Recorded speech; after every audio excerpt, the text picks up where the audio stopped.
On Monday, August 31st, 2020, a screenshot was uploaded onto Bad Women's Anatomy.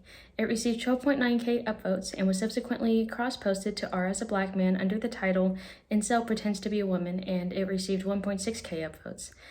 But an incel didn't write this. I did. I am 25 years old. I am biologically female, and this is a story that happened to me when I was 19 going on 20.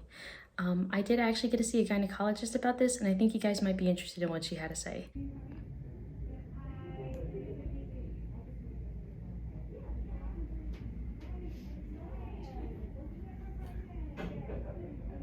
Hello. Hello. Is it? Yes. I'm Dr. It's nice to meet you. Nice to meet you Sorry too. for the wait, honey. That's okay. How you doing? Good. You're here just to chat? Yeah, a little bit, yeah. Oh, talk to me. Come on. So I guess what happened, this happened like 5 years ago, back in 2015. So it was like the first time I used a tampon. It was one of the OB tampons, the yellow one. So prior to that, I'd always used pads, but you know, I had a water aerobics class, and first I thought I was going to use like this really heavy tampon, like on a day when I had a really heavy flow, but then I was like, okay, I'll put it on, I'll put it in, you know, when I have a lighter flow, you know, I changed my mind, and I guess what happened, I went to my water aerobics class. It kind of felt really weird when I put it in, but I mean, it wasn't anything too bad. I went to my physics class, you know, I was sitting down for 3 hours, and then when I got up, like there's a puddle of like water on the chair, and I think I realized while I was cleaning it up, like, oh, this is pool water, and so it was, so I like really sanitized that chair after I got out, because I didn't know I was going to be using it next. And then I went to a bathroom, like I pulled the tampon out, and like it was like, I don't know, a piece of, you know, like labia came out with it. Labia? Yeah, or something, a piece of Tissue? or a piece of skin came out with it. Okay. I couldn't tell you like what part of the body it was. But I was so, I didn't know this could happen. I called my mom, and I was like, yeah, something weird happened, and she was like, oh, don't worry about it, this is normal, it's okay. And I, like, previously, I didn't think that putting anything inside would lead to a change in, like, this, and now I get, like, kind of weird, not, I wouldn't say symptoms, but, like, whenever I go to a pool now, I feel water going inside. I previously never felt that. Yeah. And then when I guess then when, I don't know, sometimes when I'm doing like leg presses, I squat, and then it feels like almost there's like air rushing in. And then when I, you know, and then sometimes when I extend, I feel this pinching feeling, like something's being pinched. And I guess the overall feeling is that it's different. It's a little bit, I don't know, like looser than it was before. And that's just like. How long ago did this happen with the tampon? 2015, so that was 5 years ago. Oh, wow, okay. Yeah, so I mean, it's not painful, it's just all. And you're still having periods, right? Everything's normal. Good. You might have, because you're not sexually active, right? Yeah. You might have broken your hymen. Oh, so really? Okay. So that's usually what the sensation you're describing, because you know what that is. The hymen, it's like the hymenal ring. Yeah, I've heard of it. I thought that was a little bit like further up, but maybe not. It's usually further up, yes, but once you put a tampon in, you're breaking the seal, basically. Really? Some women bleed after that, and that's usually what I hear most commonly, but you bleed the first time you have sex. Yeah, I was wondering. I was like, there wasn't a lot of blood, because I thought that was just like kind of period blood, but I wasn't sure. So, and it's okay. It's nothing bad, but you know, obviously I need to check and make sure everything looks okay. Sure. But as long as you're not having pain, it's pretty common to feel that kind of like water going in, because there's no barrier anymore. Really? Okay. So that's probably what you're feeling now, is that it's just different from what you're used to. Okay. But I'll make sure that there's nothing, you know, damaged. I don't think so. Okay. You'll be in a lot more severe pain. Okay. But if you're describing like a tissue coming out, I wonder if that was part of it. Okay.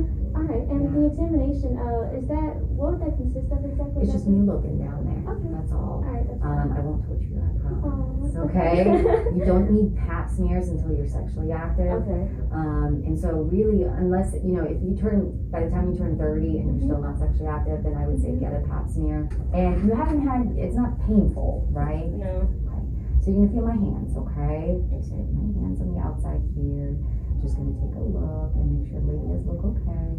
Yeah, I guess I couldn't tell the difference between, because I've never seen like any bit of skin ever, and I know some women are like, oh, I've had that ever since birth, and it's always like kind of confused me. So labias are actually this stuff. Okay. You feel me touching that on the Yeah. outside? Uh-huh. Those are your labias. If your labia had come off, you would be screaming in pain. Oh, okay. Yeah, That's so good to the know. good news is your labias are just fine. Just my finger, okay? You're gonna feel that. Oh, I don't even feel that. You don't feel it? No, not really, yeah. Good. Yeah. Everything feels pretty normal, okay? There is that flap of skin that does stick out now. Is that?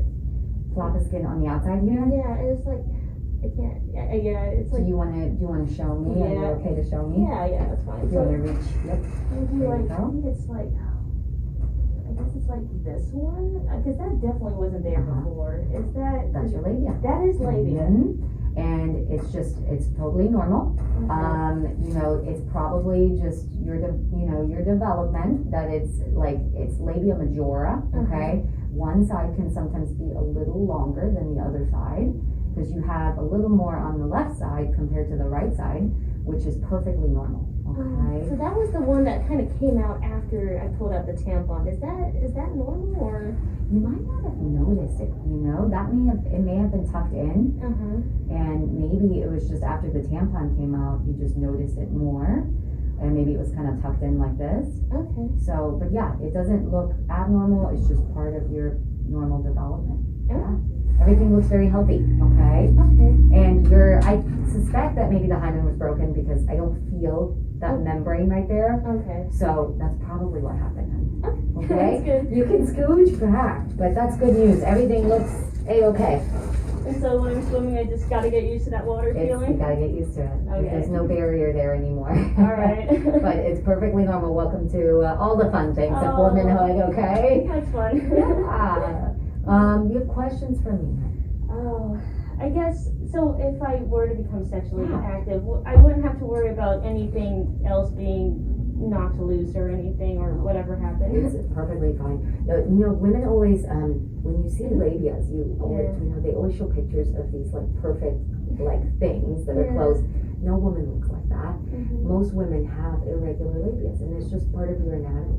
It's Okay. totally normal, and it's very healthy and beautiful. Okay, so I get patients sometimes who are like, "Why does it look so weird?" And that's normal for you. Okay. So one side just looks a little bit more than the other, and it's just part of your anatomy. Okay, so there's no more labia just affixed to any tucked inside, it's all out now? Totally normal, yep. Okay. And it may just be that maybe you felt it more, maybe the hymen, it was just kind of tucked in somehow, I don't know, but either way, it doesn't look torn, it doesn't look abnormal. Okay, alright, that sounds good. And it has no impact on sex. Okay, sounds great. Okay? And guess what? When you ask guys about labias, they don't care. They pretty sure that they don't care about other stuff, so. That's good to know. Yeah. Well, it's nice to meet you. Nice to meet you too, thank you for the help. Yeah, of course. I'm always here if you ever have questions about sex or when you're ready to have sex and all of that, okay? Sounds good, thank you. Don't work too hard. Coming out when you're ready, honey.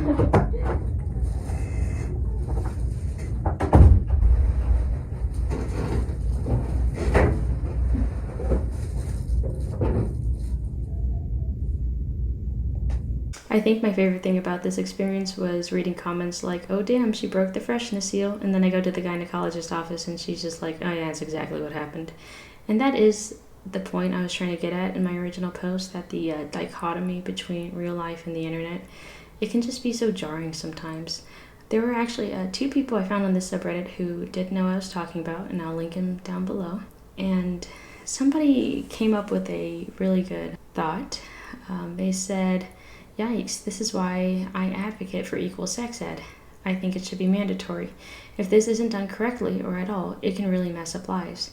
And just speaking for myself, I wouldn't say that my life is messed up, but given the educated choice, I would not have chosen to break my hymen with a tampon. It would have been for when I was ready to have sex with a partner. And I don't really believe that you can have full autonomy over your body if you have inadequate knowledge about it. In high school, I remember that one sentence in my book that said, "Oh, you can, tear your hymen in a number of ways. It can be from horse riding, bike riding, obstacle courses, jungle gyms, gymnastics, dance, karate." And, just speaking for myself, but as a kid, as a preteen, as a teenager, I've done all of those things for a number of years, recreationally, not competitively.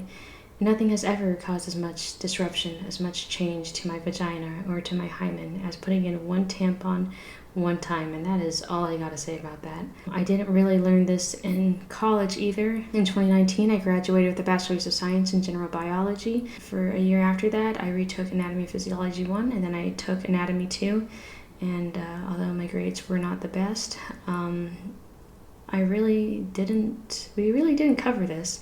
And it was shortly after these two classes that I made this rant on Reddit. When I found out it had been uploaded to this subreddit, I contacted a friend. She's about to become a medical doctor here in the United States. She's passed her USMLE Step 1 and Step 2. And when I told her my story, even she had never heard of anything like that in medical school, and she advised me to see a gynecologist. And even when I saw a gynecologist, it didn't really seem like she knew why I'm just going to call it the inner labia, had been tucked inside of me for the first 20 years of my life, or why it had come out when I put in a tampon. So this isn't something I really blame people for not knowing. I wouldn't have known it if it hadn't happened to me. So I suppose you can make the argument that, well, if incels didn't exist on the internet, and if I didn't sort of sound like an incel when I told this story, then this wouldn't have happened. But the thing is, I don't blame incels for this, because incels didn't have anything to do with it. Incels weren't the ones writing comments like this. Incels weren't the ones that got the anatomy wrong. And incels weren't the ones that made such an insular, self-righteous community that real women with real experiences cannot share them without fear of being vilified by the very people claiming to understand their anatomy. And no matter what side of the argument you're on, if you start with a conclusion and then cherry-pick the evidence to fit that conclusion, if you use inductive reasoning to say that what applies to a certain percentage of women must be true for all women, you're going to miss some people. You're going to overlook their stories, and you're going to alienate them because they don't fit within that idealistic worldview that you've constrained yourself to. So if you have made it through the end of this video, thank you for watching. I hope you got something out of it. And if you do have any questions, I really encourage you guys to see a gynecologist of your own. I know that particularly in the United States, healthcare costs are criminal, but I really think that you guys might benefit from having at least one source from someone who isn't on the internet. So if this has happened to you, or if you think this might have happened to you, you're not crazy. And you're not alone, and this is just one small piece out of a much bigger picture. I'm not your friend.